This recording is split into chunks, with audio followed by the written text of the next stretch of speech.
story. Really like people to come up and share a few words. So I'm going to force the hand of someone to do it right now. And that's going to be my sister, Sherry.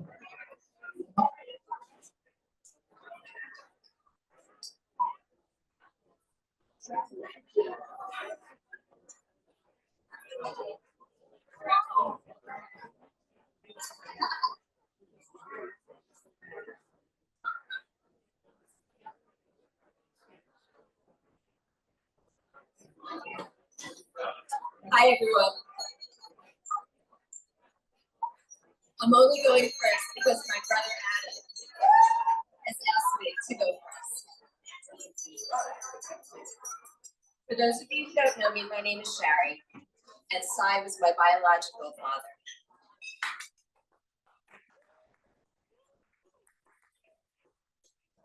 Diana was, well, we never really came up with a good word for our relationship, but in the few short years we got to know each other, she became a mother figure to me, a grandmother to my children, and a stepmother to my husband, Graham. It's obvious that without Cy, I would not be here today. But what's not as obvious is that it was really Diana who made it all happen. She said yes. She literally and physically had a hand in my very existence.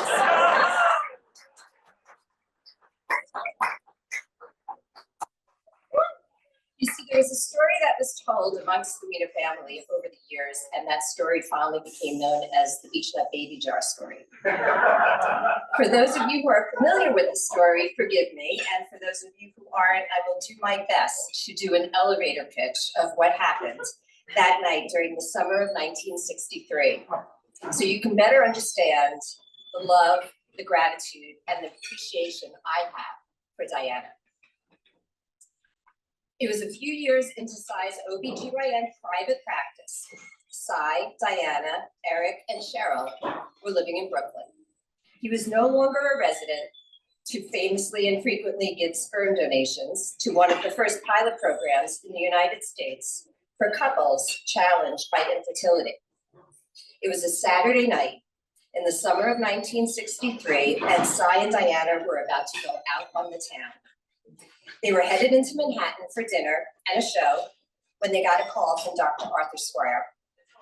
Dr. Square was the director of the Infertility Clinic, a pilot program at Brooklyn Jewish Hospital. He explained to them that he had a woman in his office who was desperately wanting a child, a baby. At first, Cy said no.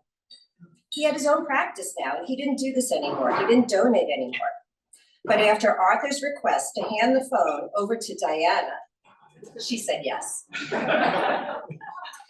They had no medical supplies at home, so Diana went into the kitchen, cleaned out one of the Beach Nut Baby jars, and together they made the deposit. They put the jar in a paper bag, drove to the Grand Army Plaza in Brooklyn to meet Dr. Square, made the exchange. They were paid $50, twice the normal fee. Drove into Manhattan and went on with their night, realizing the possible implications of what just went down, but never really knowing if anything ever came of it, let alone countless others. And so the Beach Nut Baby Jar story became just that, a fun family story that they would tell their kids over the years as part of a host of many other stories retold by the Wiener family and related to Cy and Diana's generosity. In March of 2020, that story changed. And needless to say, we were all a bit shocked and surprised at the unexpected development. The story was now a reality. Diana loved to tell the Beach Nut Baby Jar story. And as time passed and Diana and I got to know each other, we would embellish upon it a little further. You see, as we got to know each other, we discovered that we actually had a lot in common. And so as we continue to tell and retell the story to others and to each other, we would often joke that Diana actually sprinkled a little bit of her DNA in that beach nut baby jar on that magical night during the summer of 1963. And then we would have a laugh. We had our last laugh together on Sunday, July 7th. I was grateful for the opportunity to hear her tell me the story once again, see her smile, hear her laugh, and thank her one last time. Diana served as a memory for experiences I didn't have and was kind enough to share them with me. She was always generous with her time and her love for me and my family, Graham, Claudia, and Brian. This generosity speaks to just one of her many virtues. It was only a short time that I knew Diana, and I can't pretend I knew her as well as the people who have been a part of her life for the last 80 plus years. But this much I know. She was a force, full of passion and curiosity. She found things interesting, and she was always interested. Meanings and answers were not lost on her. She appreciated truth and understanding. She was an encouraging supporter of people and causes. How many times did I hear her say, "How wonderful," after hearing about the smallest accomplishment, achievement, or contribution? Always quick to see and emphasize the positive, but also authentic, sometimes just commenting, "That sucks." She was a fire, a strength, generous, kind, and forever loving. Getting to know Diana over the last 4 years was very special. We got along right from the start. We had an instant rapport. And while we were not related genetically, I will always feel that I have a part of her DNA in me. We were lucky to have found each other. We were constantly amazed and in awe by the magic of it all. The story never gets old, and I promised her I would continue to tell it. There's no word for who we were to each other, no vernacular designation, stepmother, bio dad's wife. I can only say special. What we had was special. She was special, and she was special to me. The last time I saw her, she kept telling me it was all so easy. So easy, she kept repeating. She made it easy. And the last thing she said to me was, "It's all about love." She told me she had a wonderful ride. But there's never enough time, is there? We were getting to know each other as we were saying goodbye. I wish I had the chance to hear more, to understand more, to share more. I think she would have found it all interesting. I wish we had more time, Diana. I will miss you and love you forever.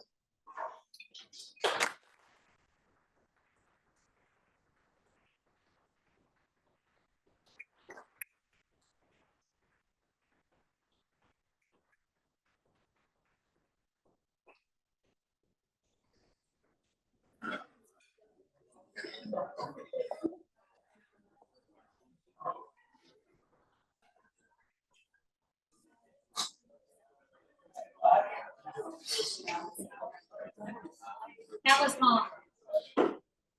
Mom was all about love.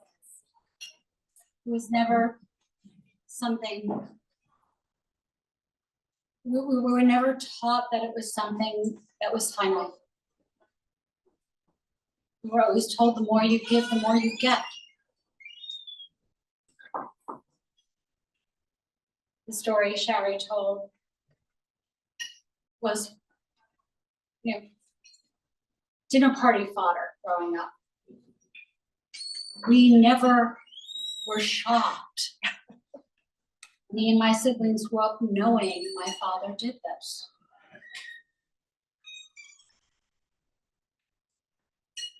We were told the story with a little bit more detail or embellishment. Dr. Swears asked Mom, because Dad said, "No, I have my own children, I'm in my own private practice now, I'm not doing that anymore." But Diana on the phone, "Diana, the gift of life. She wants a blue-eyed baby." Ha ha, Shari's brown-eyed. my mother hung up the phone with Dr. Square. And my father looked at her and said, "You said yes, you get to live." That's the way we were told this story. From the time I was little. So again, if I say fuck all the time, it's, you know, a normal thing. Anyway, we were given this gift of Shari and Michael and more. I grew up, I'm one of 4 full siblings, but I know of 5 half siblings. And by the way, I have identical twin brothers. My father's super smart. Michael was the first to find us. Found us through a cousin, Carol. And my father was resistant. He said if he knew when he donated, well, they didn't really donate, they got paid. It was Brooklyn Jewish Hospital, all the women there wanted a Jewish doctor's sperm. My father happened to be gorgeous, so they lucked out on that one. Brian, you look like my uncle, my father. I look at you and I see so much. Anyway, I digress. So we grew up knowing that was going to happen. We were not shocked, we were understanding of it. However, on the other side of it, they weren't prepared. It was interesting to us to find out that none of our half siblings knew they were conceived this way. Never understood that their father wasn't their biological. In fact, Shari was truncating the story, which I appreciate. Her daughter was the one who got in touch with me. Claudia was in the database that I was in and reached out to me. And she said to me, and I quote, "I believe that my grandfather's your father." I said, "Yes, you're right." She thought her grandfather that she grew up with, knowing as her grandfather, was my father. And I didn't find out until years later that we were saying the same thing, but speaking very different languages at the time. Anyway, I digress. It was Mom. Dad said if he knew that there was going to be public DNA databases later on, he would never have done any of it. And there was a 2 to 3% success rate. My father estimated he did it 70 to 80 times. And I've got 5 half siblings. Okay, 2 of them identical twins, so he was above average. Of course. Duh. Overachiever. When Michael got in touch with us, my father said, "No, don't want anything to do with it. Didn't want it, never." And of course, my mother said, "Fuck yeah, you're gonna." They have a right to know, at least to know their health background. But why not? That was my mom. As Shari said, more love, more love. It's always about love. It's always about not a pie to be split up, but a pie to be made bigger. Incredibly opinionated, fierce, loyal,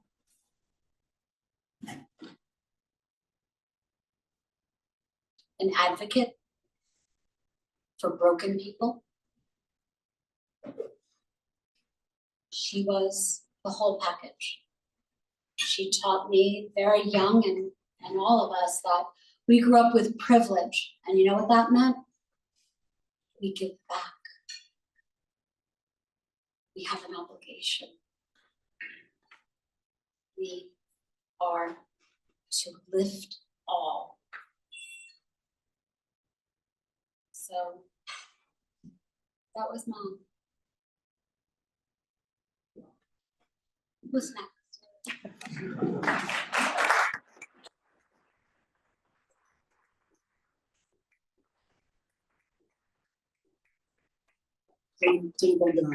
One little thing I want to say about that story, I know this story's going on way too long, but the one great anecdote that she left out was when she and my father first started dating, and it came to light that he had been doing this. He told my mother's parents about it. And my grandfather, Ben, my mother's father, said, "How much did you make?" and my dad said, "Well, I got paid $15 or $25 each time." And Ben got this faraway look in his eye, and he went, "I threw away $1 million."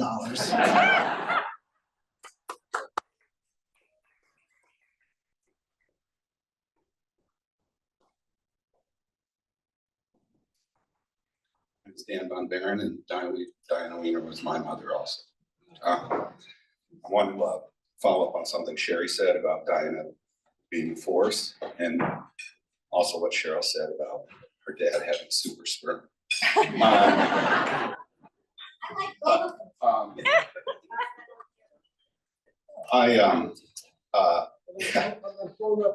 No, sorry, it's all right. Picture. Adam's going to bring up a picture from our wedding, which I'll talk about in a minute. But 40 years ago, I worked in a restaurant in Kansas City, Missouri, with I made a friend for life named John Zimmerman, and John and I and his wife and his whole family have stayed friends of ours for all these years. About 5 or 6 years ago, John Zimmerman told me about a friend that he made online named Diana Wiener. And I said, John lives in Fort Collins, Colorado now. And I said, "How do you know Diana Wiener?" She says, "Well, she and I share political views." And I was like, I'm not surprised. John had become pretty good online friends with Diana for many years, the last 5 or 6 years. I just saw John a couple months ago in Fort Collins, and he told me that a couple of years after he got to know Diana, his prom date from Bucks County, Pennsylvania, showed up making comments to Diana about something she had posted online. And he found out that his prom date from high school 50 years ago was a friend of Diana's. And a couple weeks after that, as he was talking with his prom date, he realized that a neighbor that he grew up with in Bucks County, Pennsylvania, was also a friend of Diana Wiener's. And I started thinking about what a force Diana was. And I mean, obviously she's affected everyone in this room, but Kansas City, Bucks County, Acamal, Mexico, Italy, like Diana's force and what she brought to all of us spread across a lot of the world. And that's part of what I loved about her, and still love about her. And I'm going to come back to John Zimmerman in a second. So I did have super sperm, but one time after dinner in Port Jervis, I said to Diana, she and I think we were cleaning dishes, we were in the kitchen, and I said to Diana, what was it like, being married to OBGYN, like all the women that he saw for a living, thousands every day. And she turned to me and she said, "Are you kidding me? None of them can compete with this super pussy." All right. Cheryl, your dad's got super sperm, but your mother had a super pussy. I don't want anyone to ever forget that. So at our wedding, people who were at our wedding, I'm going to repeat a couple of things, but Diana played a pivotal role in my wife and I's marriage. Meg moved across the country. My wife Meg moved across the country to live with me in New York, and we lived together. Adam and Anna and the Wieners took us in immediately. Once a year, Diana would say to me, "So how are things going with you and Meg?" And I, "Oh, great. I think she might be the one." You know, she'd wait a year. "And how are things going?" "Really great. You know, this is great." We had lived together now 3 or 4 years, and Diana said, "So how are things going with you and Meg?" And I said, "You know, really good." She said, "Get married, you schmuck." And I went and bought an engagement ring 2 weeks later. Diana told me to get married. I was not going to be a schmuck. And so at our wedding, I told a story about all the women who had been such a big part of my life, and Diana being one of the biggest women who were in my life. And this person right there is John Zimmerman. 24 years ago, John Zimmerman was standing behind Diana. They'd never met and wouldn't meet for another 15 years or so. But John Zimmerman is there. And I think that's Diana crying tears of joy at me calling her out for calling me a schmuck. So at the wedding, I ended. Sorry? Yeah, the music in it. I'm getting to that. I'm getting to that. So at our wedding, you know, I just talked about all of these women who had affected me and been such a big part of my life. Diana, being my mom, was probably one of the biggest. But I also, the other thing that Diana brought that I mentioned was she had the music in her and she spread it to everyone. And I made all of the women at my wedding stand up and put their hand in the air. And I'd like all of you to stand up right now, please. Stand up, stand up, stand up, stand up. Raise your hand in the air. When I say, well, I'm going to say, uno, dos, tres. And we're going to say, I've got the music in me. Diana, 1, 2, 3. I've got the music in me. I love you guys.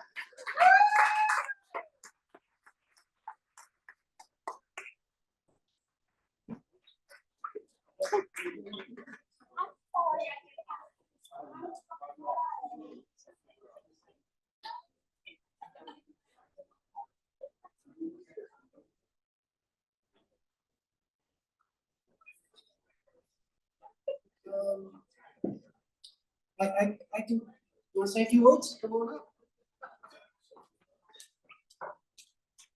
Introduce yourself for the people on the Zoom.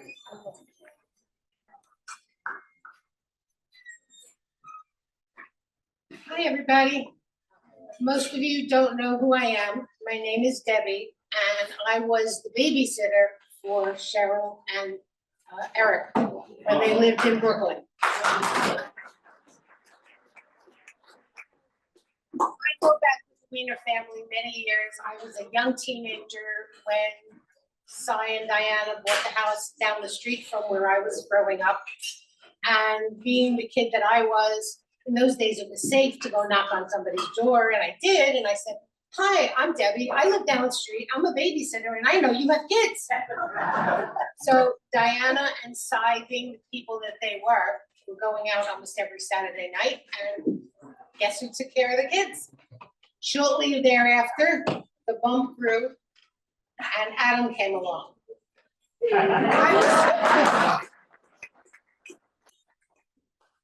Adam was like my own little baby doll. I had never taken care of an infant before, and I was petrified. But Diana, being the type of person she was, showed me how to change the diaper and do what I had to do, and make sure when you take off the old diaper, you cover her immediately. And she was comfortable knowing that I was going to take good care of her baby. Also, my parents were right up the street. So this went on for a couple of years. They all moved up to Port Jervis. I went off to college, got married, we kind of lost each other. A few years later, Diana's parents, who had a printing business, decided to retire. My parents bought that business. So again, we're connected. So we were always with each other, if not physically, spiritually. And then recently through Facebook, we all kind of found each other again.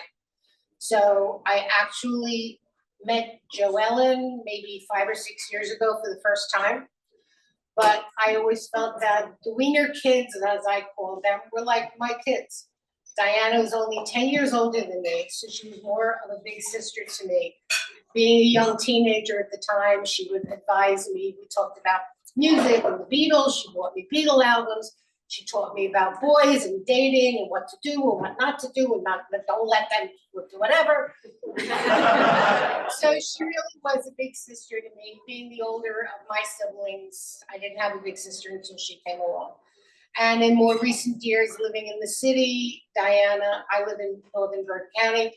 Diana and I would get together for lunch and talk and just kind of be with each other, especially after Eric's diagnosis and passing. I know how difficult that was for her. It broke my heart as well. So I just wanted to say hello to everybody, and Diana, I love you, I miss you, and thank you for being the big sister I never had.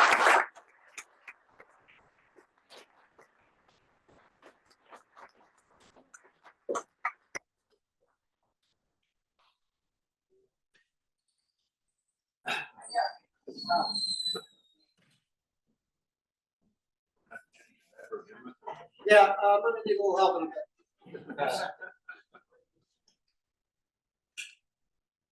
No. I'm calling people up. Out of my mouth.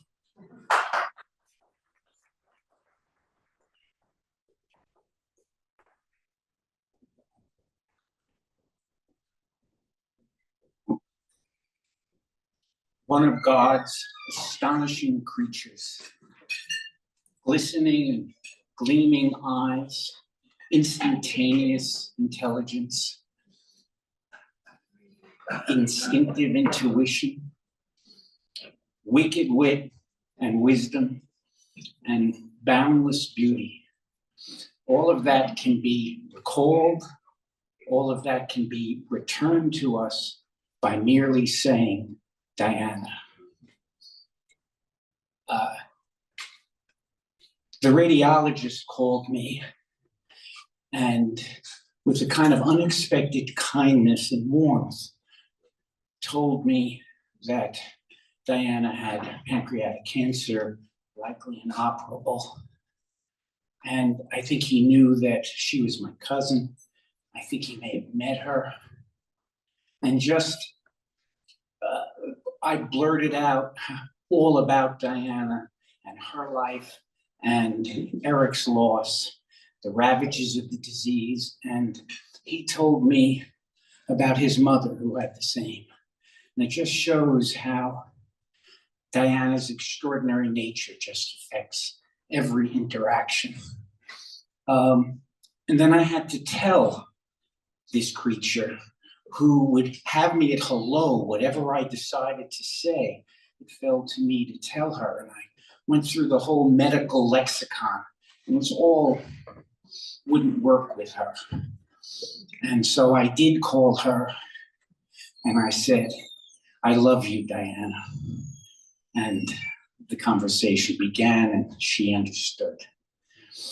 By the way, as an aside, before I get too morose, I was reading one of Cheryl's evolving Evites. You know, there's several editions of it.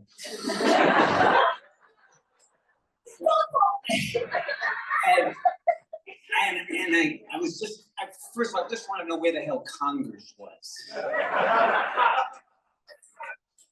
And so I pick up the invitation. It says, Diana Wiener, a celebration. I go, shit, I wrote a requiem. And I certainly, in her next iteration, didn't write a tribute. But what can you say? Not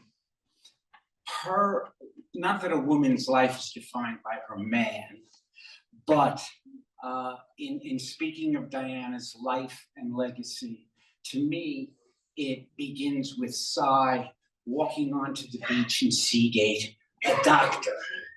And by the way, for just fair and balanced, he was a magnificent physician. He was humane, he was supremely skilled and artful. And we in medicine talk about a person like that as a good doctor. And that's what I always wanted to be.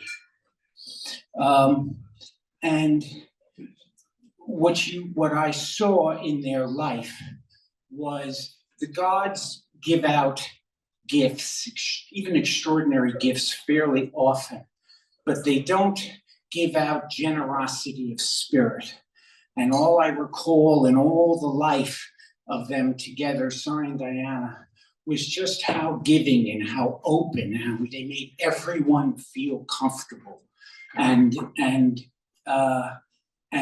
that legacy of generosity of spirit is carried on in their children. Diana was never alone during all the challenges. There was always Joellen's here, Adam's here. Cheryl was magnificent. Touche. So I remember when Diana went for her first consultation in Columbia Presbyterian, there was Adam, Anna, a shout out, was there. Cheryl would come by, and of course Eric would have been there, larger than life. I don't even think the little consultation room would have fit Eric, but of course he would have been there and is there. And I remember on the last day that I visited Diana in the hospital, of course, Cheryl met me in the lobby. And if I just may say, said, would you like to see Dana? And Dana was just a few floors down from Diana. And I'd just like to say to Dana, feel the room. Dana's an exquisite dancer. She's sensitive to movement, music. She's sensitive to the nuance of the people around her. And she should know that our every heartbeat is there to support her. So feel the room, Dana.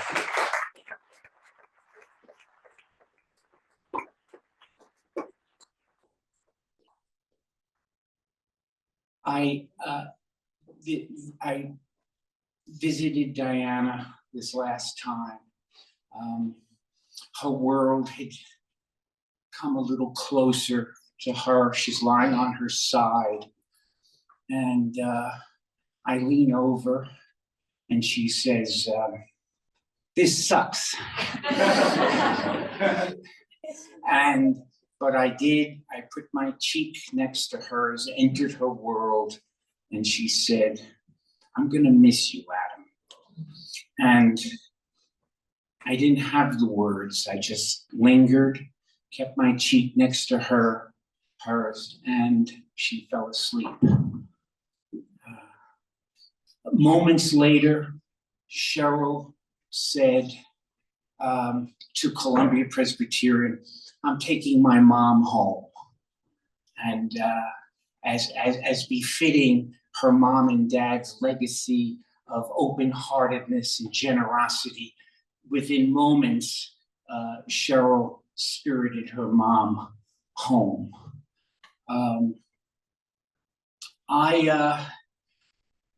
It's still, Cheryl earlier today said she's been a little bit in limbo. And not that I'm at the same level as she, but I stumbled upon a poem. And I was watching Midsummer Murders with my beautiful wife, who Diana thought you were extraordinary and also said I didn't deserve you. That's Diana. And the poem turns out to be well known and called Immortality. Do not stand by my grave and weep. I am not there. I do not sleep. I am the thousand winds that blow. I am the diamond glint in snow. As you awake in the morning's hush, I am the upflinging rush of quiet birds in circling flight. I am the day transcending night. Do not stand by my grave and cry. I am not there. I did not die. And I think thinking about immortality, dreaming about immortality comforts us all. And that comfort certainly enables me to say, I will miss you, Diana. Thank you.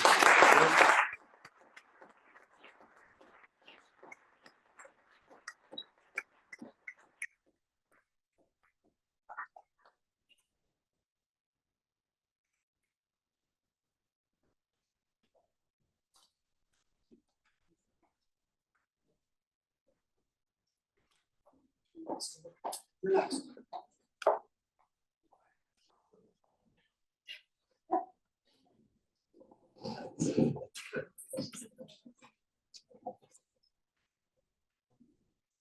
My name is Teresa Gennaro, and I didn't know Diana nearly as well as so many of you.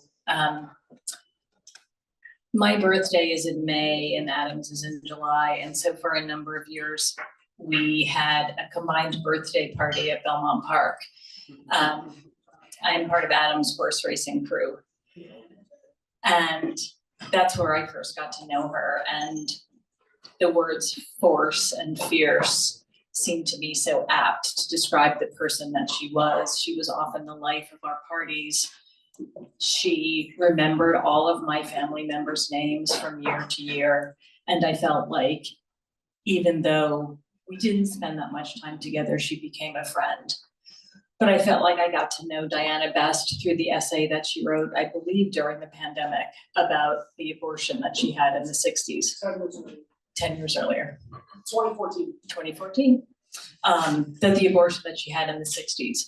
And I already admired her so much, and it felt sort of unfair that someone who was so terrific was also such a great writer and also so brave in writing about something that not a lot of people would write about. And I was thinking about her a lot this week, and thinking about how I and we will manage going forward. And one of the inspirations that I take as we try to navigate what comes next in our country is WWDD. What would Diana do?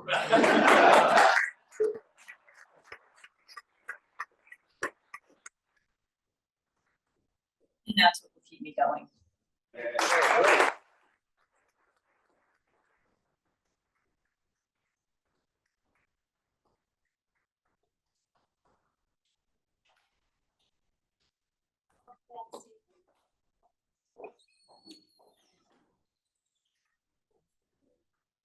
Well, first of all, I have to say I'm a newbie.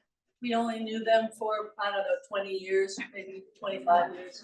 So I don't know half of what you all know, but I want, I have no doubt that family, but I was gonna say a few things that haven't been said. And so these are three things that I think about when I think about Diana. First of all, we met in Mexico, and she was already a diver, and we all became a diver. And she taught me one of the most important, there are signs for a shark, there are signs for all sorts of animals. And she taught me that one of the most important signs that you need to know if you're a diver. And that is, at the end of the diver, you need to go like this. And Diane and I would always go like this, meaning, yeah, cheeseburger after we're done. So if everyone is simple for, come on, cheeseburger after we're done, you got it. That's the first thing. And the second thing that I wanted to share with everybody is that, and we did, by the way, have hundreds of cheeseburgers and French fries. The second thing I wanted to share was that at one point we were visiting them, and she was preparing I know you all know this, but she was preparing the material to send in about the fire that they'd had. Now, that was a horrible fire, but if you'd seen what she prepared, you would have been berserk. I have never in my life seen anybody document the number of socks. I don't know, there might have been Kleenex on that, but she said to me, and I said, how come you did this? I mean, all this detail, what are you thinking? She said, that's how you get the money. So all of you, if you ever have a horrible experience, the key is write everything down. She got a job from that. They offered her a job. They wanted to work for them. Because they cut out the middleman, and EP of State Farm was like, you just send me your spreadsheets, Diana. Send them today. I'm not sure anybody in this room is surprised. I'm not sure anybody's surprised. The last thing that I wanted to tell about Diana was something that I had an opportunity long before she was sick, actually before Eric. I was in New York, and it was after Sci, and I was in New York, and she said, oh, come on, let's get together, let's go out to lunch. I said, great, let's do that. And we went out to lunch. I had just sold a company. I was feeling very pleased with myself for having been the second company I was able to sell. And she was saying, so? And I said, what do you mean so? And she said, what are you doing next? And I said, oh no, I promised my husband I wouldn't do another company. I promised him I would, if, I'm not gonna do another company. She said, come on, you're talking to me. And she said, once an entrepreneur, always an entrepreneur. She was creating an idea and a job and something to do every second of every day. And I was there saying, no, I don't think so, I don't think so. And she said, the most important thing is whenever you finish anything, like even your life, be planning the next step. And so I know you may not see her, she may not be around, but she is very, very busy planning the next step.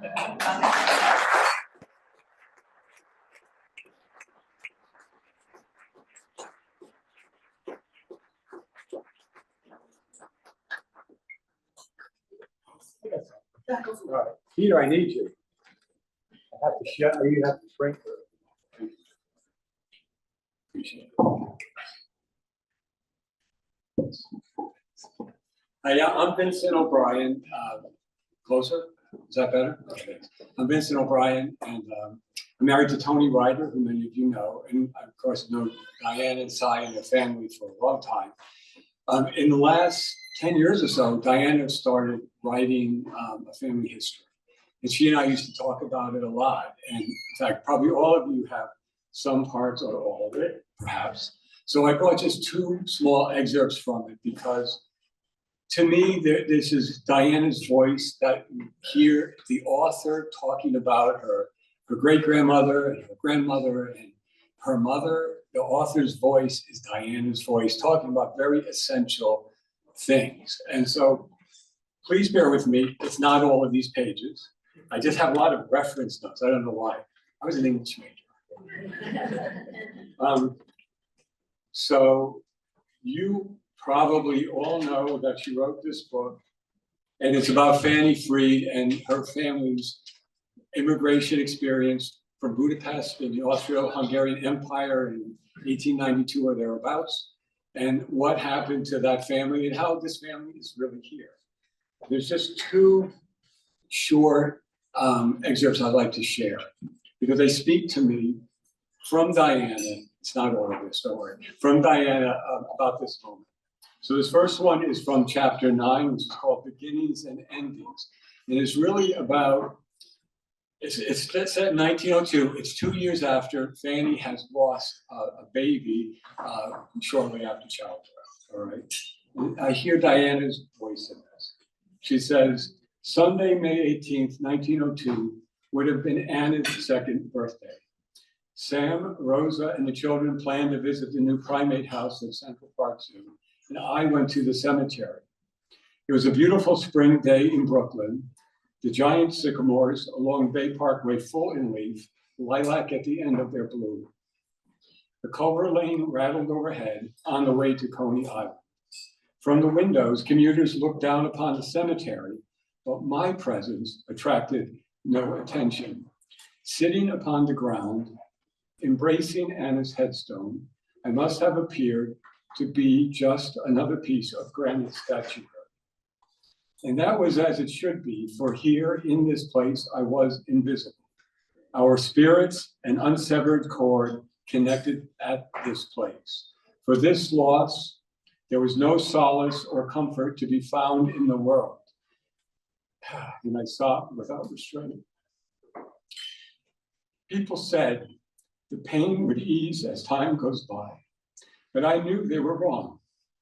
People said the child I birthed to welcome the new millennium was fated to have a short life. God's will, but I knew they were wrong.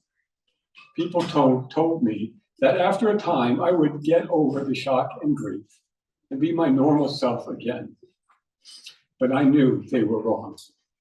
The pain will never leave. Pneumonia took my baby, not God, and I will never again be my normal self. But life does go on. After 2 hours of communion with my baby, I felt at ease. At Bay Parkway, I boarded a Manhattan-bound train and returned to my life. With another child expected in November, I knew it unlikely that I'd visit again for another year. Just one more short piece. She had a long chapter about the death of Fanny Freed, great-grandmother Fanny Freed, and there's just one little paragraph at the end that I think really is about us all.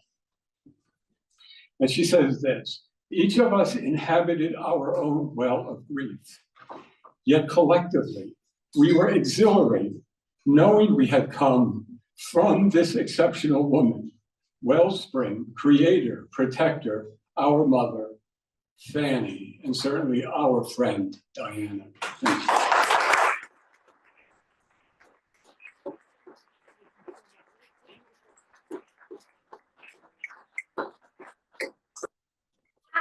Thank you so much. It's so fantastic to hear that, to hear those words. So thank you in her words. Just so you know, that book is going to get published. Yeah. I'm hoping that it will be by the end of the year. There's still some few little things to do, but we're all working on it, and so just so you know that's actually going to happen. And hopefully many of you will have copies of it.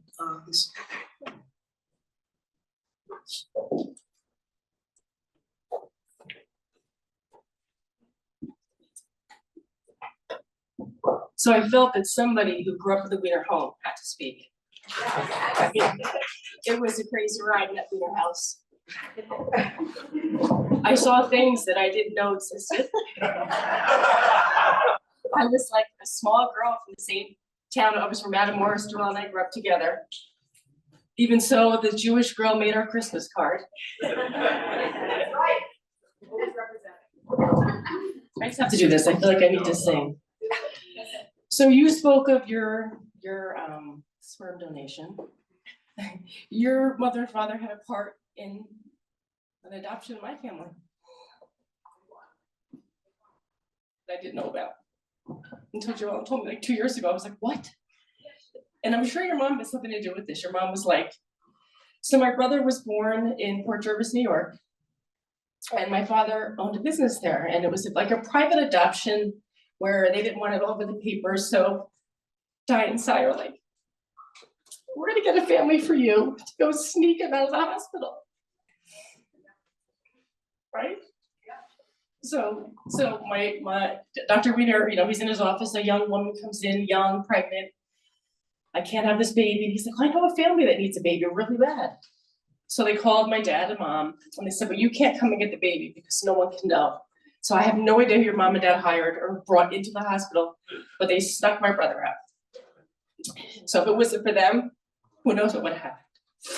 That would never exist today. Yeah. No, no.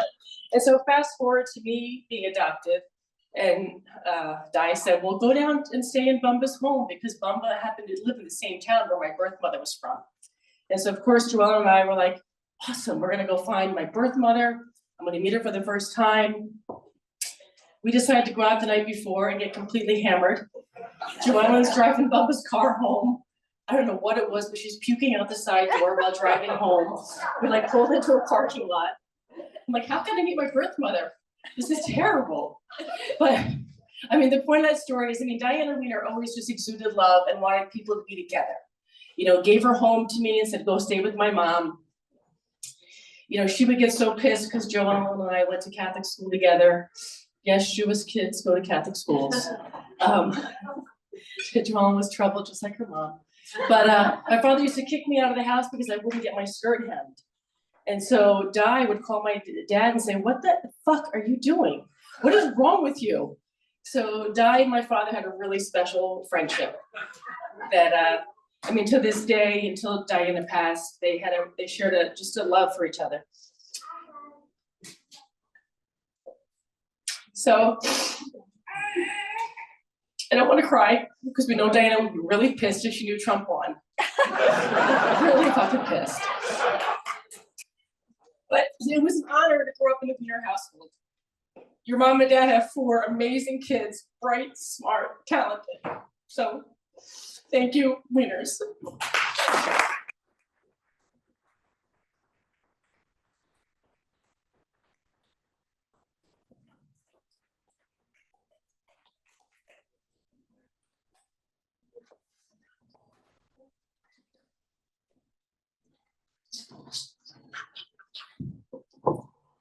Give me 1 second here, I'm trying to make something work.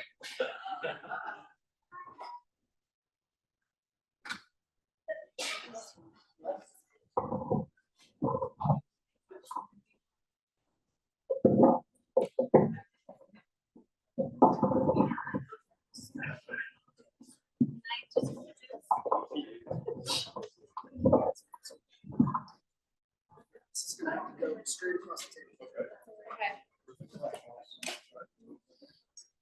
We're all in a union. Like a football. We can slide you in. Yeah, he can do it. I don't know. I can do it. I'm not with that.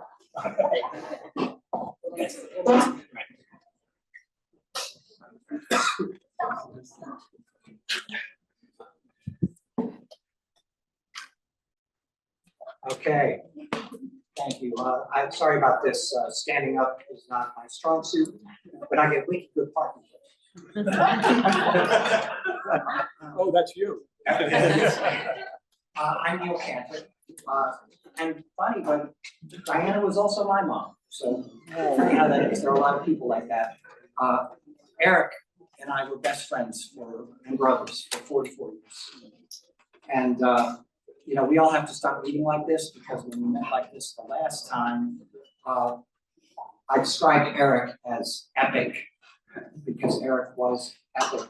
But Eric's epic started with Diana because Diana was awesome. You know, Eric and I probably didn't realize it at first, but I think a big part of why we connected the way we connected is that we were both sons of powerful, dynamic moms. Totally, completely. And that makes a boy strong. And it makes a boy have the right attitude toward women in general. Diana was brutally direct, we all know that. And somehow she was always loving while doing it. If she called you a schmuck, make no mistake, she meant it.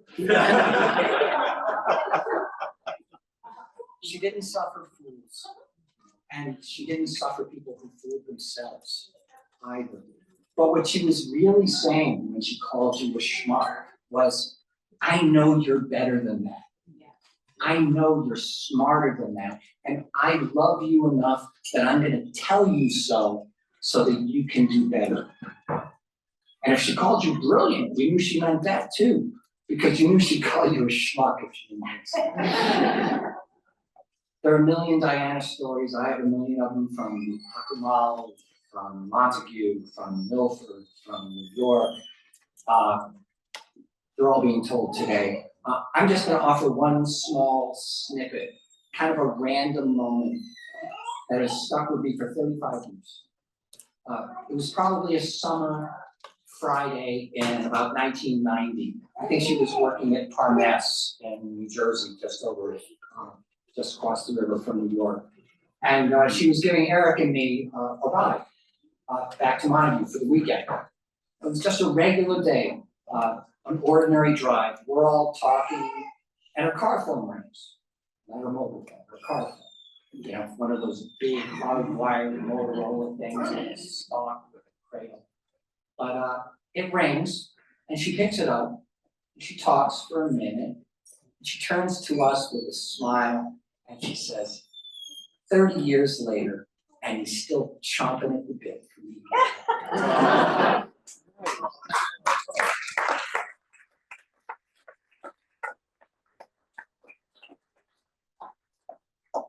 And that was really the whole thing. That was the whole thing. Look, who knows what happens in the end? But I really hope they're together again. And in my mind, at least, they are. And that makes me feel happy, even today.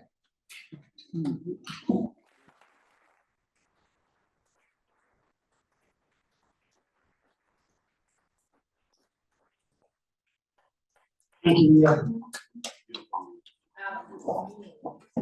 Yes.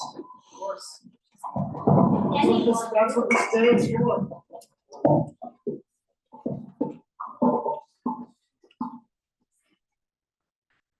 Hi, I'm Erica Tannen. Our families go back 100 years. Literally. My grandparents were best friends with Ben and Velma. My parents were best friends with Dickie and Diana and Cy. I grew up as a very young girl with really just Cheryl and Eric at that point, because the other ones came later. My grandmother fell head over heels when Adam was born, and I was like, what, you finally got a boy grandson? He was at our house all the time. We could not figure it out. Anyway, the funniest thing, I have so many memories of Diana, of course. One thing we never quite understood was my mother would drop us off, once they moved to Port Jervis, my mother would drop us off in Seagate for the summer, and she would hightail it to Port Jervis. And I was always like, what goes on up there? Like, they're all so crazy, we're missing some fun. We were naked, a lot of the time. Naked, I'm sure naked. My mother was always naked, and interestingly, I now have a daughter who likes to be always naked, named after my mother, who passed many years ago. Anyway, we love that our families have managed to stay together through 4 generations. My daughter's now very close with Teddy, which nothing has made me happier than that. And one thing that happened in our family that was very interesting recently that Diana was involved in. My little sister, who we always had a feeling might not really be in our family, had her DNA done. And it turns out we're Ashkenazi Jewish, both sides, all the way back. My little sister is half English and Irish. So we're trying to sort this all out. And nobody of that generation is still alive that we know of, except for Diana. So my older sister, of course, immediately calls up Diana and says, how could this be? What happened? What was going on? You're the only person who would remember, you know, how many years ago was it? 60 whatever years. And all she could do was laugh. She just thought it was the best thing ever. She was just like, of course. Whoever thought that Snow was part of your family? That's my little sister's name. So as in my family, Diana was really the last of that generation that knew my mother really, really well. And my heart goes out to what this family has been through in the last several years. Eric, I feel so close to this family, even though it's been many years that we've spent significant time together, but Cheryl and I and Adam and I have really tried to stay in touch.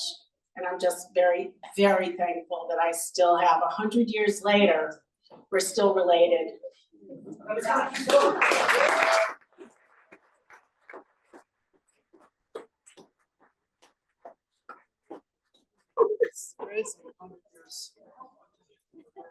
Great, here we go. Joe,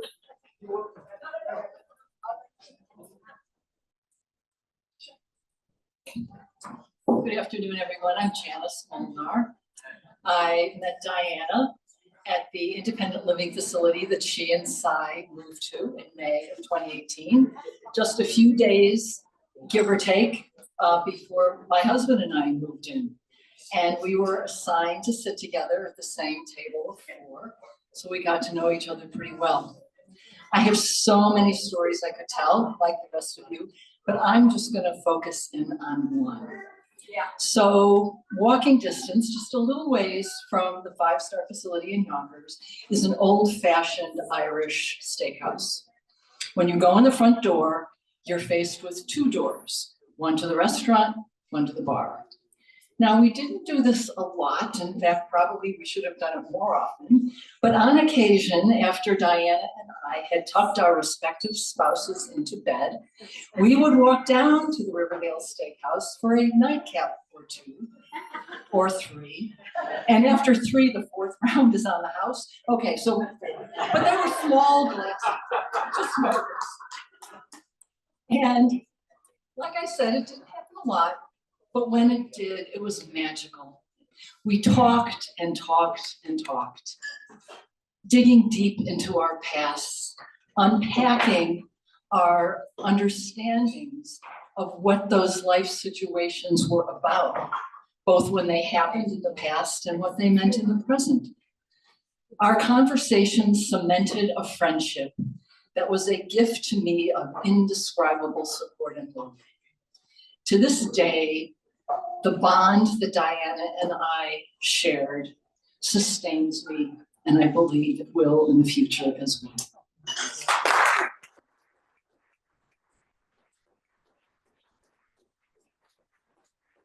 Joe is coming up and speak. Let me fit it in. I'm gonna try to fit it in. So I'm first gonna, I'm doing a very light and funny Diana stories, but my parents' very good friend, Janice Mason, who was from Port Jervis area, she's very connected to my mom, and she asked me to read this for her. They had a very, very close friendship, and I just feel honored to read this for her. People think that intimacy is about sex, but intimacy is about truth. When you realize you can tell your truth, show yourself to someone, and know that you are safe with them. Di was that person for me. She knew my truths, and I knew her truths. Di was my muse. The creative spark she lit within me allowed me to start writing and be published. Writing my memoir was difficult for me, but Di was my biggest cheerleader, not allowing me to give up and putting all that pain on paper. I will never forget feeling broken when my friend closed her eyes for the last time.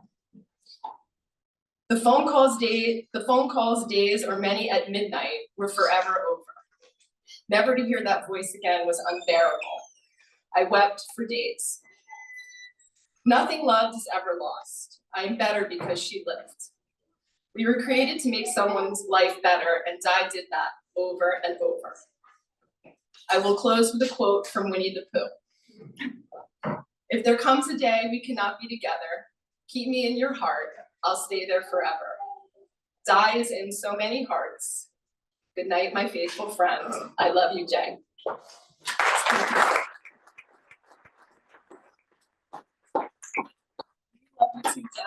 Thank you.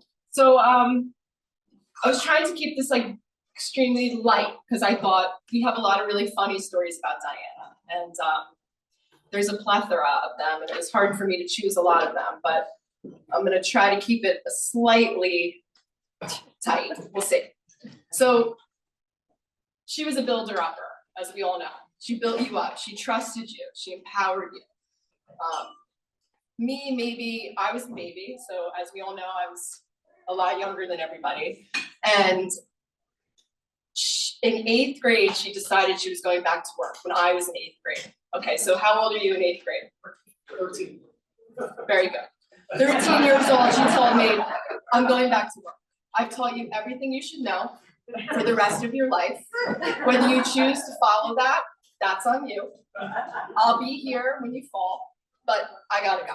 Like I can't, I'm not baking the cupcakes, I'm not going to your games, I'm done. So you're in charge of your dad sometimes, and you're in charge of your own life. And at the time, it was like, what? Like you're, that's it? Like I don't have a mom anymore, but like, okay, you know, I rose to the occasion. And I still have friends to this day, Danny Lopez, if you're listening, he said to me, I didn't even know you had parents. Like I never saw your dad or mom. Like we were just hanging out in the house, like we had this sick house with like pool, hot tub, alcohol, food, and we just lived, we just had a great time. So thank you. I remember in high school, I just gotten my license. I was the football manager at Pope John. Thank you very much. And I was at the football game, and it was my dad's birthday. It was September, and we were having to have dinner at Portobello, which was like our favorite little Italian restaurant in the village. And she said, all right, we'll go to your football game and then drive into the city and, you know, meet us there, and like, it'll be perfect timing, right? And I was like, what are you talking about? I was 16 years old. She was like, yeah, just get in your car and we'll meet you after. It'll be great. And park at the lot there. It'll be fine. And I was like, Mom, driving into New York City, like it's one thing to go on 206, or River Road, but like I'm scared. There was no cell phones. There was no MapQuest even then, you know, there was nothing. She was like, you've done it a million times. You could do that in your sleep. You're gonna be fine. They gave you your license, didn't they? And I remember all the mothers, like the Pope John mothers were like, what? I'm like, she told me I gotta go. I gotta get in the car and go. And I did it. And you know what? That just speaks volumes about my mom. She empowered you, you know? She believed in you and she knew that you could do it, always. Strong convictions, as we all know, strong spiritual beliefs and traditions. And there was always just like a little magic, always a little magic with her. Halloween, year after year, I was young, she would take me out to trick or treat. We would go to the Gill's house, and Mrs. Gill was in on this. And I would be like with a couple girlfriends, and she would dump me. Somehow Mrs. Gill would distract me and dump me and then jump out and scare the living shit out of me. But every year, I just went right into it, right? We always had the best parties. New Year's Eve, all the generations came together. And she was bellied up to the bar with all the men, drinking a lot of scotch. And my dad was with all the ladies, you know, giving them advice on their probably shitty husbands. When my girlfriends came, we did seances, we were levitating. In Mexico, we did shmushy circles where we'd all get together in the ocean and we'd say what we wanted. Someone would go in the middle and we would say, you know, try to manifest things that we wanted for the year. So the spiritualness was always there with her. She gave great motherly advice. Have sex as much as you possibly can because you never know when it's gonna come. And I'm just gonna say this on the side, and I'm not gonna, people that know, because it's kind of like gross, don't knock it till you try it. So she was not your average mother. Roadrunner on Saturday mornings, where she would literally piss herself every time she would see like the Roadrunner, like getting the anvil on him with the coyote. Like Adam and I would be like, she's like hysterical again because of the Roadrunner. I don't understand. But she made fun. She made fun. The Biondo house. I remember coming home with Lisa, and our parents had gone out to dinner, and my mom had a few drinks, and she would always test Joe. And she said, "What? You want to race me in the pool?" And he was like, I'll beat you, die. And she was like, no, you can't. She goes, and I bet you couldn't do it naked either. And Lisa and I came home, and they were butt naked. Lisa's dad and my mom, and we were like mortified. But how fucking cool? And my mom beat him. So not your average mother. She would sometimes, and she was a drinker, but she was not like that great at smoking pot. So when we were in Mexico, she would smoke pot, and she went through all the stages of smoking pot. So it was like the typical thing, like, you ate a lot, you laughed a lot, the cops were coming. And I was like, Mom, no one's arresting you. I'm going to a Mexican jail. I know what's happening. She was shutting the curtains. And then she would have to, and I'd be like, you gotta go to bed. You gotta go to bed. And the ultimate story was when she was trying to be on her best behavior, but she's authentically herself. So she can't, it's difficult. It was difficult for her sometimes, And we met, and Anna's parents were coming for the weekend, right? And she's like, I'm gonna be so good. I'm gonna be like buttons up. I'm gonna have like the perfect spread, for breakfast. And I'm just gonna be on my best behavior. I'm not gonna say fuck a lot. I promise. I was like, okay, we'll see how that goes. And she was great. She was on her best behavior. And we got to the morning of her parents were having breakfast, and then they were going back to Virginia, right? And I wake up, and my mom's in the kitchen, and she's holding court, and she's perfect in the spread, and all the breakfast's out. She's great, and she was holding this hippo mug. It was like hippos having sex, like in all these various positions. And I just woke up, I looked at it, and I go, "Nice mug, Mom." And she was like, "Shit, I was so good. I was so good to the last minute."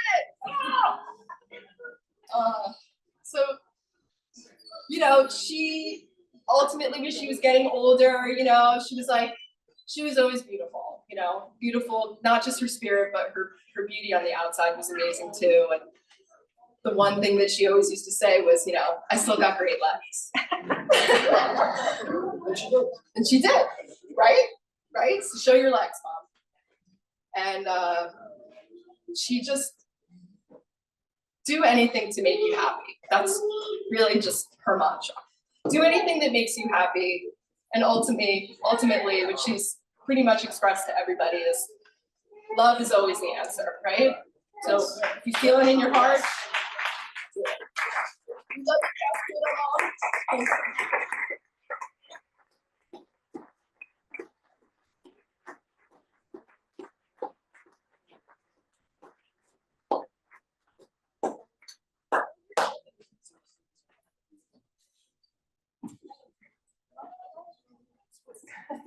Hey, Tony, you wanted to say a few words? And then we're gonna have a song. And then there's a special thing that's gonna happen. But then there'll be time for more speaking, don't worry. Just introduce yourself.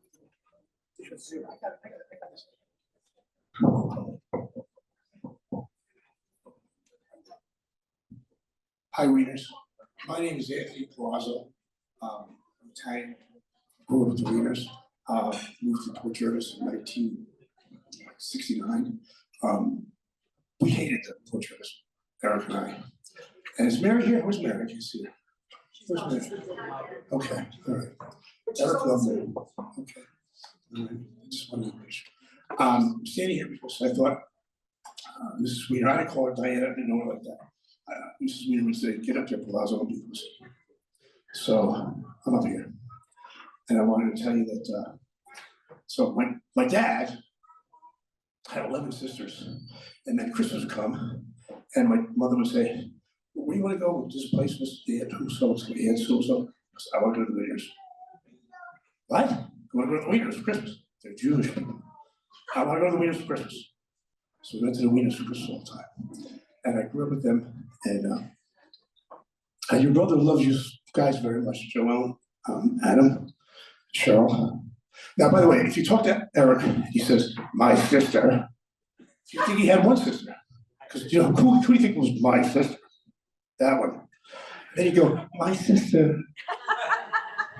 Who do you think that was, right?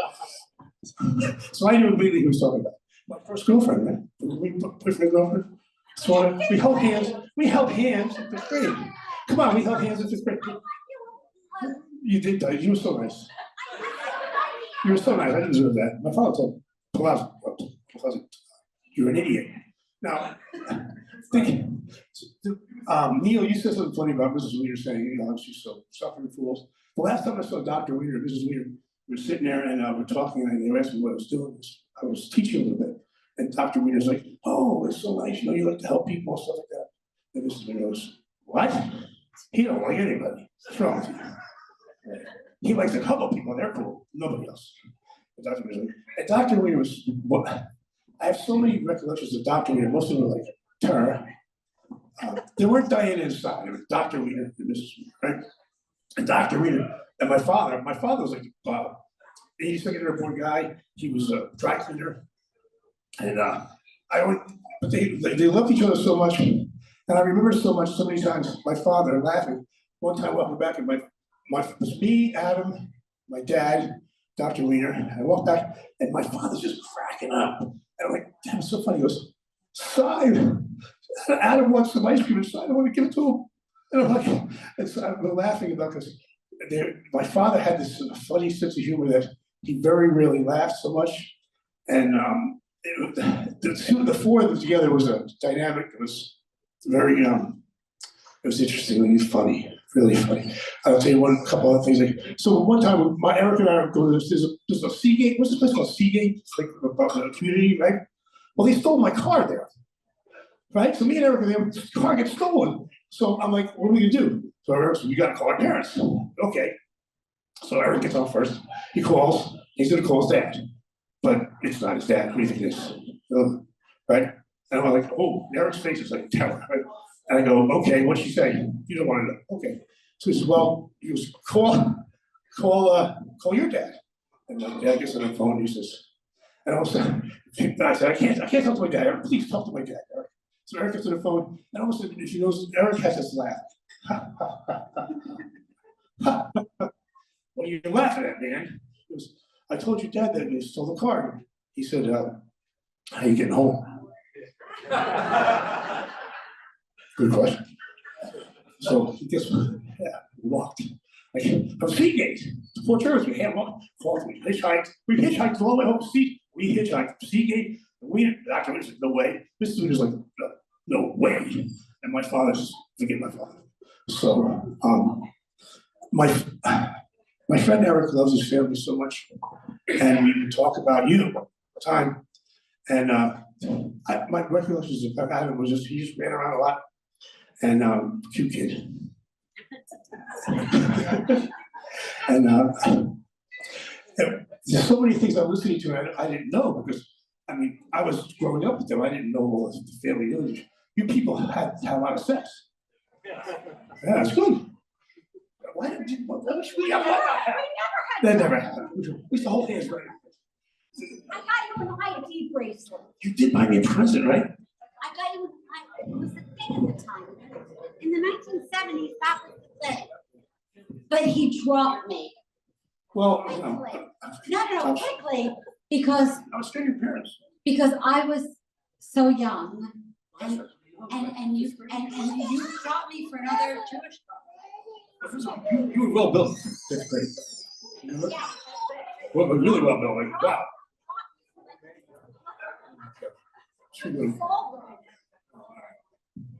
So that was another dumb move in my life, but okay. So I just want to say thank you guys for letting me come here and I miss my friend Eric, and he loved you guys so much, and he loved Joellen and Adam and Cheryl so much, and thank you for letting me talk. Thanks. Okay, and after you, we're gonna have a special performance from Griffin. Okay, great, thank you. Hi, I'm Linda. I was a childhood friend of Cheryl and Eric's. We went to Sullivan Avenue School together. We went to Hebrew School together. The Elizabeth Street house was just like right around the corner, so we spent a lot of time there. Memories I have of Mrs. Wiener. How many mothers served dinner in a sequins evening gown, to the children before she went out for the evening? You know, that's like one of my memories. It was Saturday night. And also Cheryl said, oh, we're not privileged, but yet your mom used to make us soda with syrup and seltzer. Do you Oh my remember? God, Yeah. absolutely. Yeah, so I mean, and also, I used to cry because I never got hand-me-downs, and even though your father was a doctor, cousins of yours would send you hand-me-downs. And yes, so it's not like you were like a privilege. And, you know, her mom taught us about doing things for the community. She was a businesswoman, she ran for mayor, you know, she was an advocate. She taught us so much from when we were young. In 5th grade, you know, and most of our mothers at that time didn't talk about sex with us. And she, Mrs. Wiener was pregnant with Joe Allen, and we all got to read that book, Where Did I Come From? You know, so, yeah. So those are like a few memories, you know, and, you know, parties, we did the Halloween parties where we did levitate your mom during the seances. I have pictures In the, of that. yes, in the living room. And then I was with you when your parents were looking at the house in Monmouth, that was your summer weekend house. And how many years, it was just, you know, before your parents moved away from there, that we had a sleepover as adults at your mom's house. So, you know, from child grade school until like married life, we were still having parties, you know, with Mrs. Wiener. So those are some memories.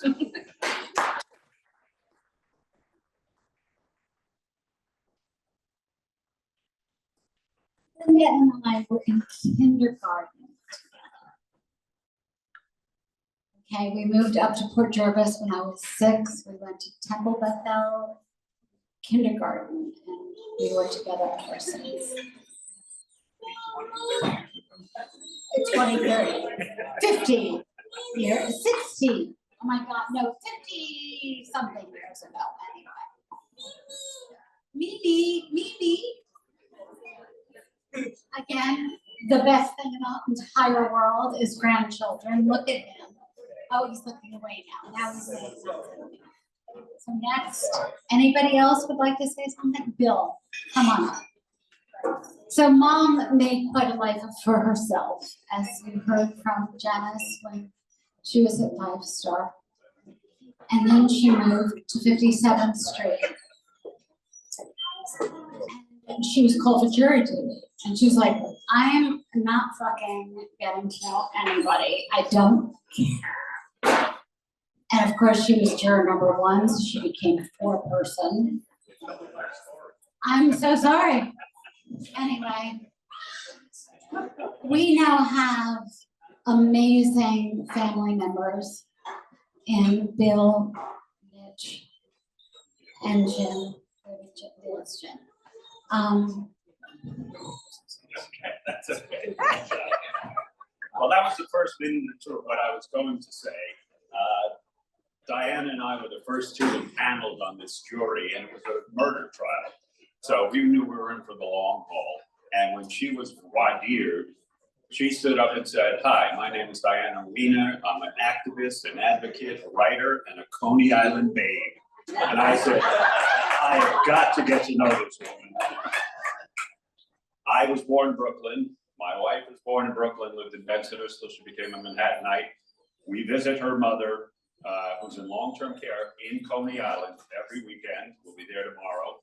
And we got in the habit of calling Diana from Coney Island every weekend. And since she's left us, we now turn to the ocean every time we come back.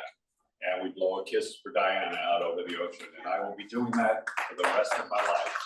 Diana was an extraordinary woman.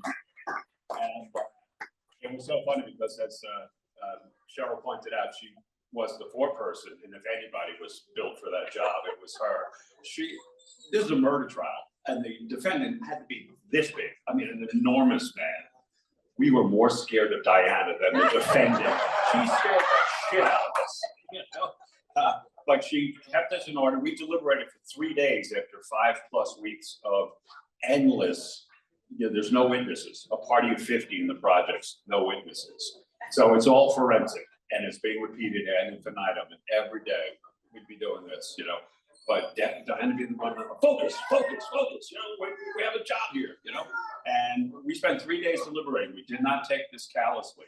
And she got us focused. And when we start arguing, she'd be, put the brakes on.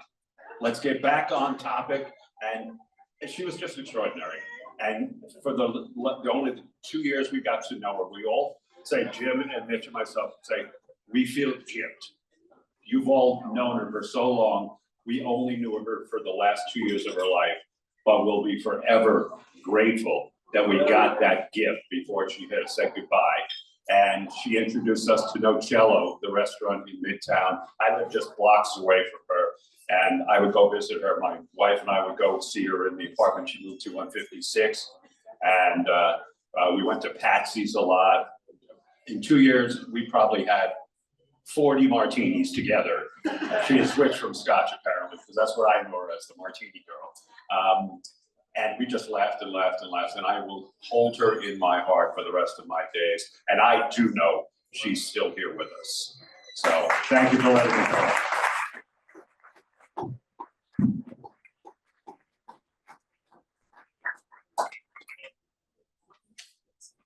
Do you want to say a few words, and then we're gonna have Griffin speak, sing right after the meeting, and then there's gonna be a little something.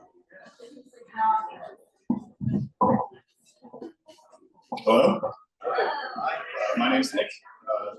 So I don't even know where to begin with Grandma Di. In my short time that I got to know her, she truly was one of the best people in my life. She inspired me to live and just do more every single day.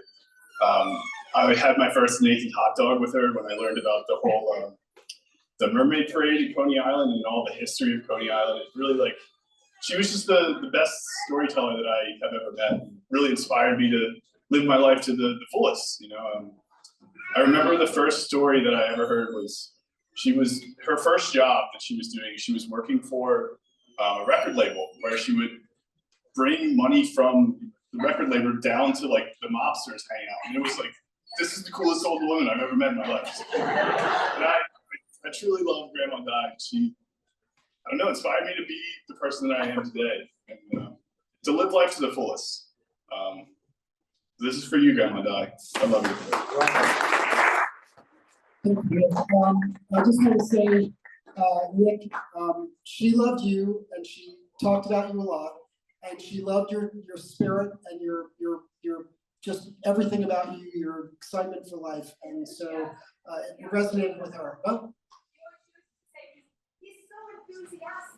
he's so enthusiastic, and it's true. It is very true. Anyone who knows him for a few minutes knows that that is absolutely the case. Okay, Griffin, you're on.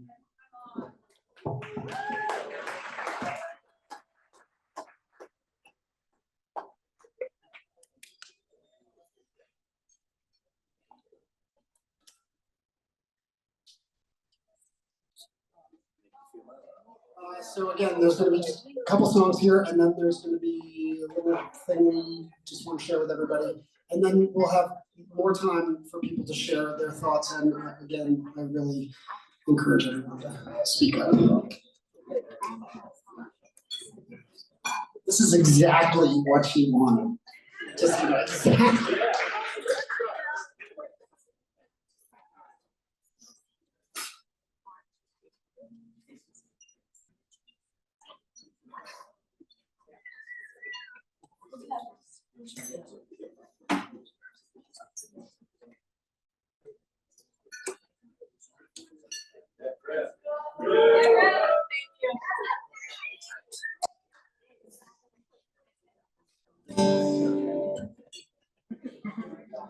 Hi, everybody.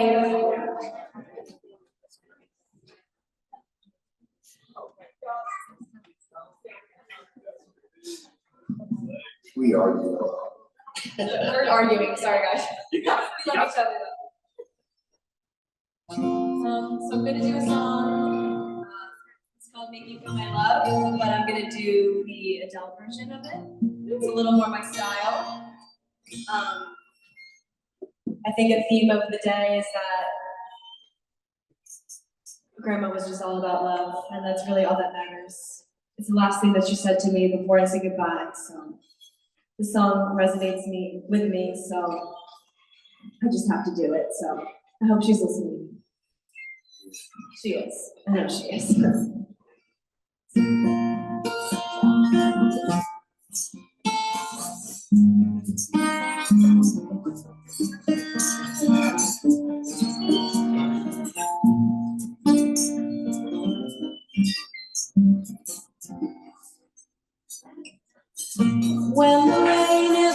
growing in your face, and the whole world's on your case. I could offer you a warm embrace to make you feel my love. When the evening shadows in the stars appear, and there's no one there to dry your tears, I could hold you for a million years to make you feel my love. I know you're happy, made your mind again, but I will never do you wrong. I've known it from the moment that we met. No doubt in my mind where you belong. I go hungry, I go black and blue. I go crawling down the avenue. No, there's nothing that I wouldn't do to make you feel my love.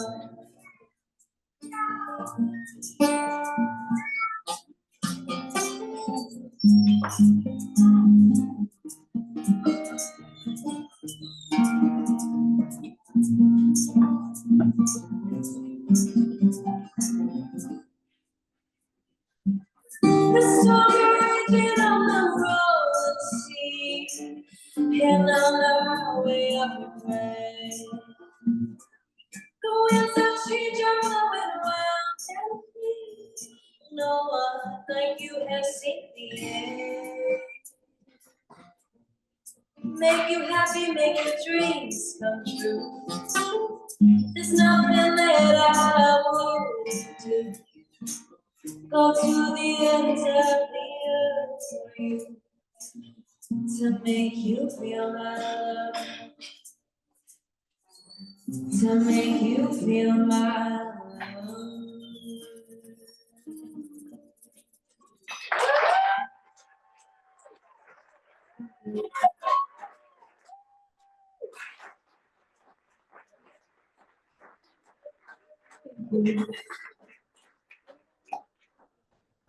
I'm gonna do another one now. Sorry.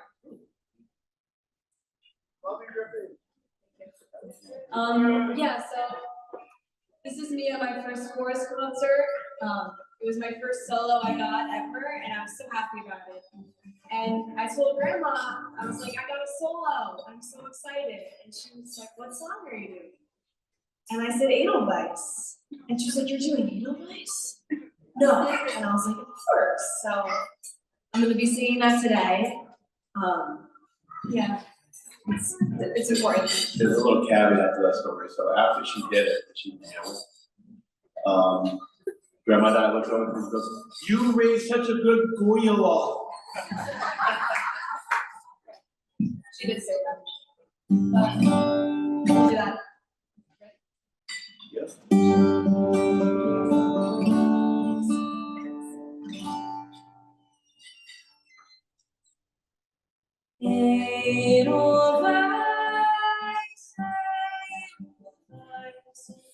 Every morning you greet me, small and white, you look happy to meet me, lots of snowing and clouds, warm and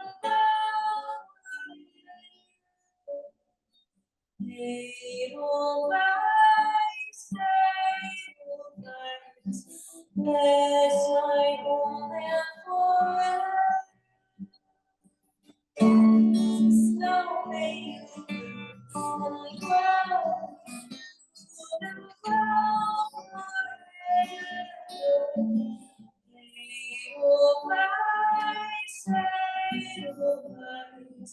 bless my home and forever.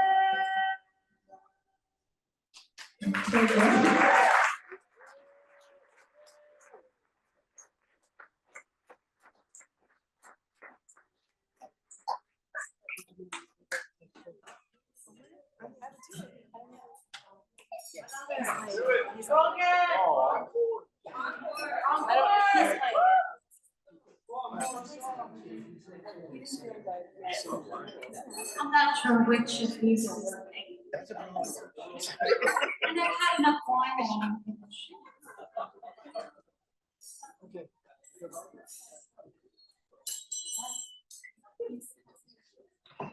So we have,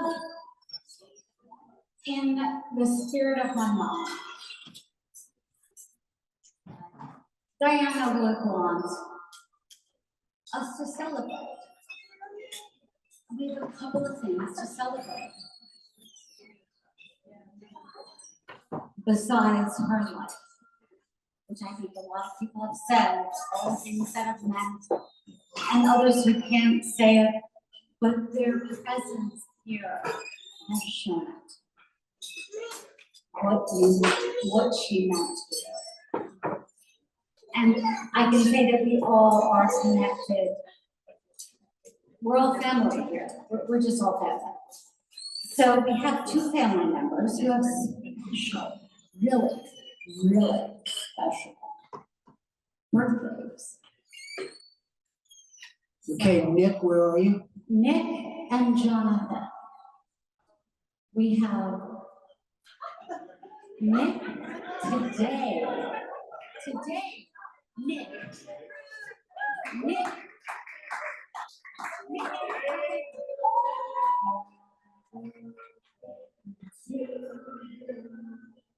Happy birthday to you.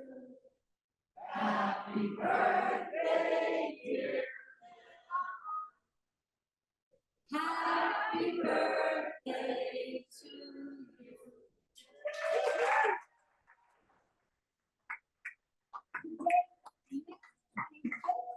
And yesterday was Jonathan's 30th.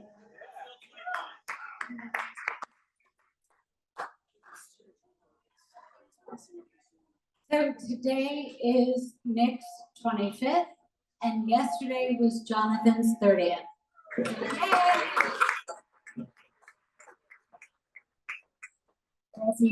Coffee is being served for the, put out hopefully, I guess cups are there, so feel free to help yourself to some dessert. We'll have some more speakers in just a moment. I know a lot of some of you have left, so this is the hardcore crew now. I want to thank everybody again for coming. We're gonna, we got a little bit more time, and I want to say a few words for everybody. So I'm gonna say a few words, and then I'm gonna sing one song for you, and that's gonna be it for me. But others can get up there and say something if they'd like. But 34 years ago this month, 34 years ago this month was my mom's 50th birthday. That party was awesome. It was also a surprise party, and it was very hard to surprise Diana. But she was truly surprised. Cheryl did an amazing job, really basically pulling the wool over my mom's eyes. But I want to thank Anna, wherever she is right now, for suggesting this. My uncle, her brother, Dickie, who many of you knew, gave what I think was an epic roast of my mother at that 50th birthday. And I'm going to read you his speech.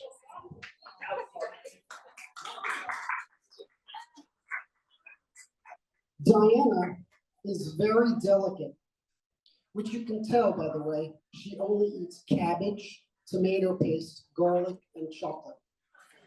This usually makes her sick as a dog later on, but she doesn't seem to care, although we all do. And when she cooks, it's the same sort of thing. She always starts out every meal with a 20-pound turkey for one person. But first she has to change the oven's insulation. and she pulls out pipes and she puts them in the sink, and it's suddenly a big to-do, but oddly, the food gets cooked and everybody eats. She's very crafty. She made a couple of wonderful cushions stuffed with bras that still had the wire frames. It was sort of like being in the back of a car with a very reluctant woman sitting on those cushions. It's very, very weird. She once told me,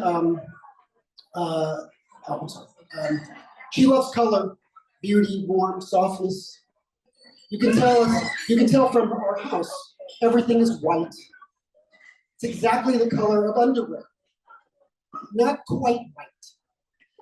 And if it's not white, it's made of glass. It's very soft, as you can tell. She's also graceful. She recently broke a bone in her foot at Cheryl's wedding. Luckily, Cy was dancing by himself at the time. She dances like she's in a bullfight, scary, raging beast. 3 or 4 days later, in her own bedroom, she knocked a piece of furniture and broke another bone. And then another stepping off of the porch of her own house onto the ground, she broke another bone. A strong point she knows is how to break the ice at parties. Suppose there's a glass on the table. She taps the glass and she says, "Hey, who knows the difference between pussy and parsley?" Nobody eats parsley.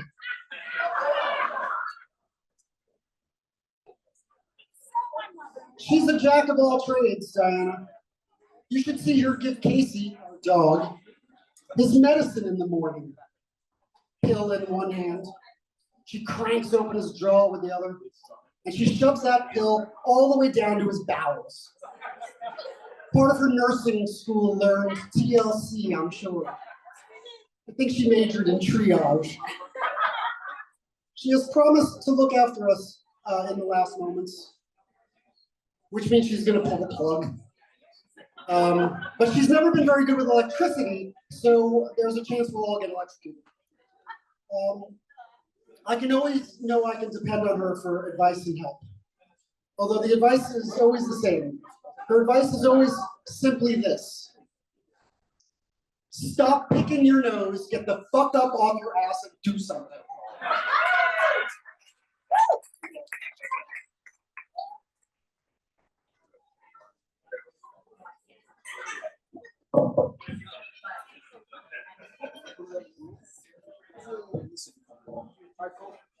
I think.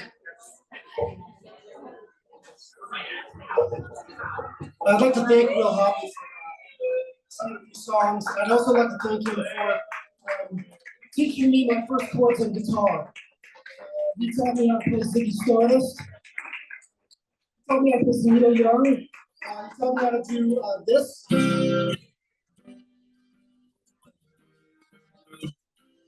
So that's Starship Trooper by Yes, for those who don't know. So thanks, Will. My pleasure, bud. So, yeah, you're the reason that I subject people to listening to me sing.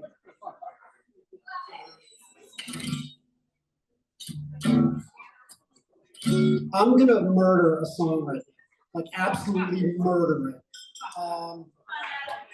And you're gonna have to bear with me. There's probably gonna be points where I'm gonna fuck up, but I'm gonna try to just keep going.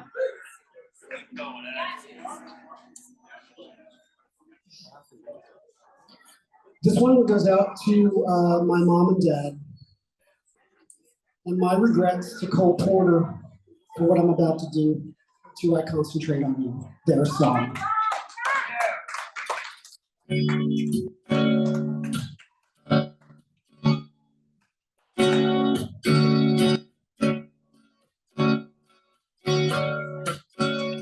Whenever the skies look gray to me,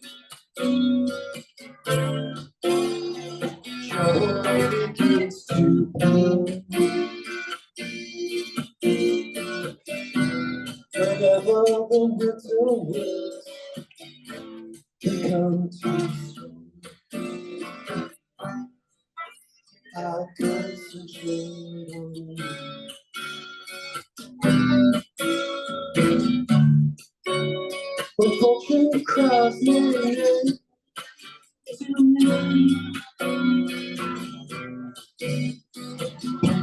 You can't go through.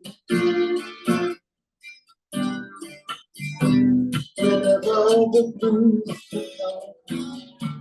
come, a song.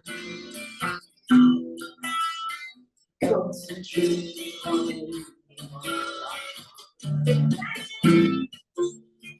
the smile is so sweet and so tender. My kiss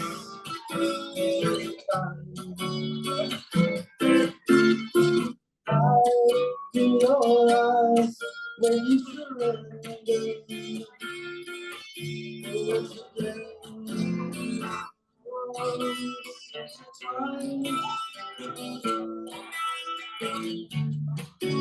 So everyone is saying to me,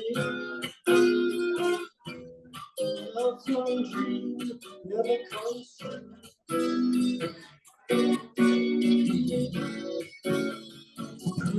Even the wise men can be wrong. Concentrate on you.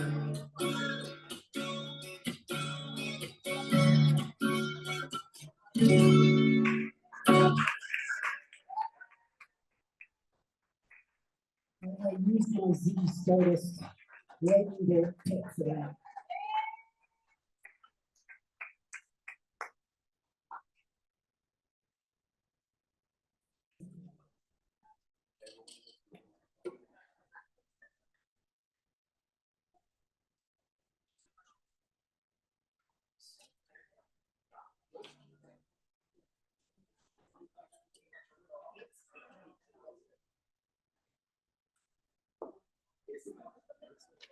I messed it up, but I don't care.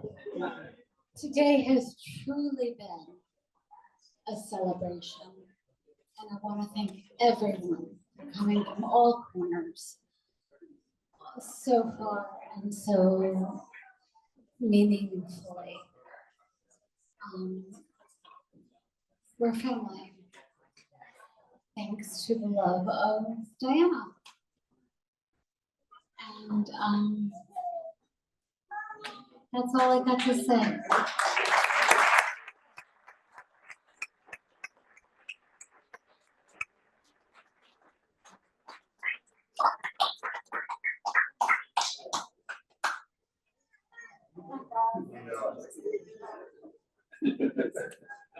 Can we move on now? Anybody else want to say a few words? I'll say something. 6 minutes. Yeah, 6 minutes. Go for it. You got a million stories, Frank. How about the one you bailing out the window?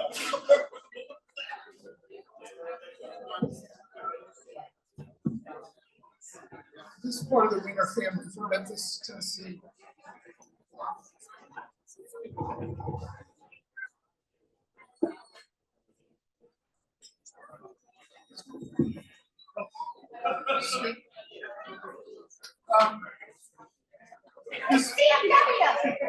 This is another CMW. I'm Craig Michael Wiener. Tennessee. Closer. We're not the talkative part of the Wiener family, as you can tell. But we brought up, my father was Dr. Edley, so every time we hear Dr. Wiener, Mrs. Wiener, it's kind of weird, to be honest with you. But you know, I had a really, my first cousins know that I had a really special relationship with my Aunt Diana. I thought she was just freaking awesome. It was an interesting growing up, simply because we were being raised by a true Southern belle, and our aunt was about as far away from a true Southern belle as you could possibly have. And it shouldn't surprise anybody that they clashed. They clashed and they melted and defended for 50 years. But we will miss her immensely. And I don't, one of the stories he's yelling about is, it has nothing to do with my Aunt Diana. It has everything to do with me being a wuss, actually. So I'm not going to tell that story. But there are so many stories that I really don't want to even go into them. I really just wanted to thank everybody for being so warm to us. Me and my sister Tracy. That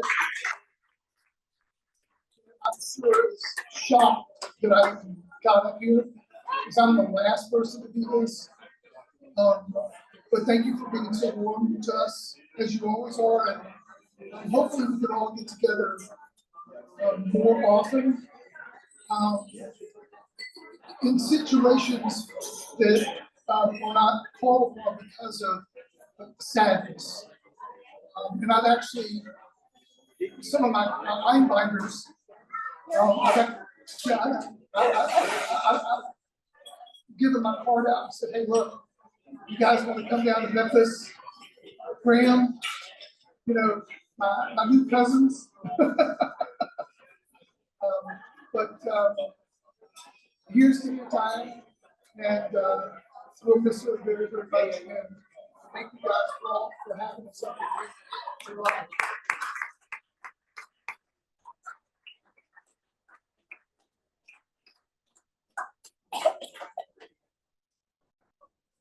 Hey everybody, my name is Eric. I invite her, one of those strange inviters.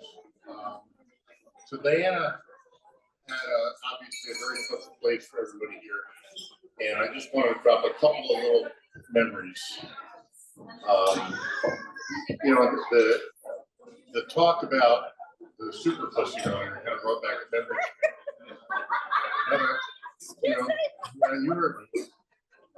So way back when Cy retired, I think it was 1992, November 1992.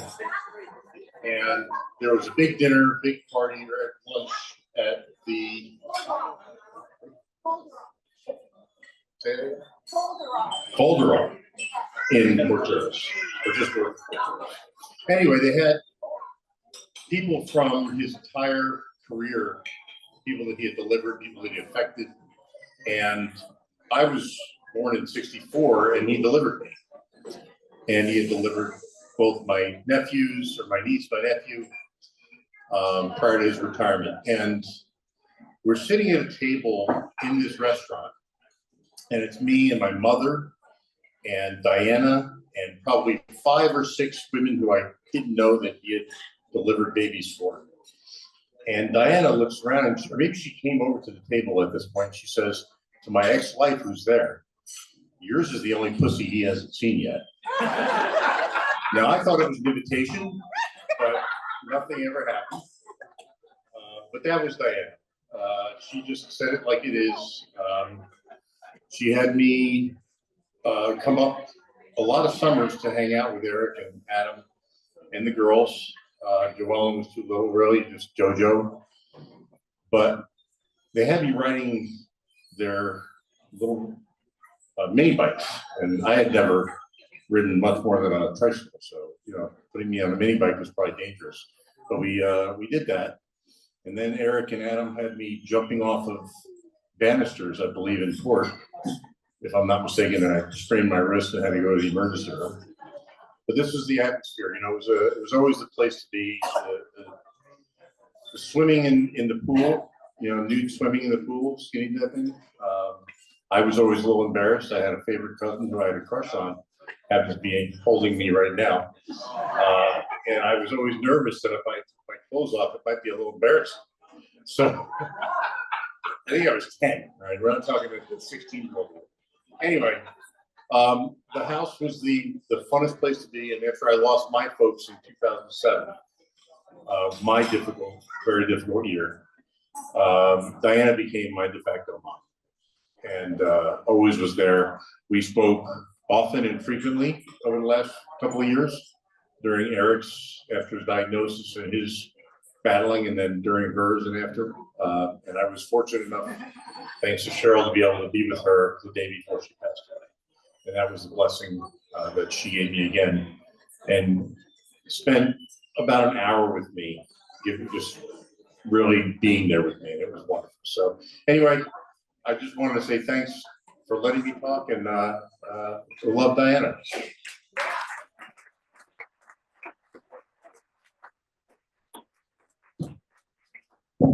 I still have a crush on you.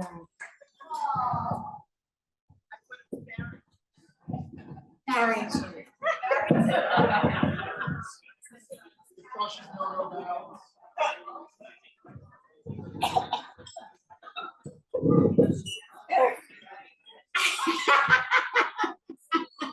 You got me on the shortest person in the room. I always have.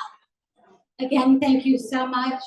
If anybody would like to, you're welcome back to my home, 3 miles down 9W to 1 Riverton Drive, for continuing visiting.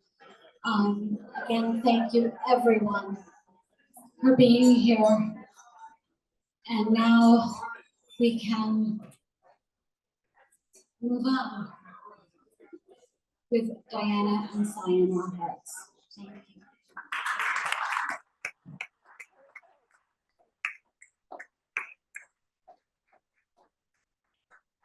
If anybody's still on the Zoom, I want to thank them for sticking around all this time, and hopefully recorded if you ever wanted to relive any of this for whatever reason. But we'll send that link around if it exists at some point later. But thank you again, and peace out.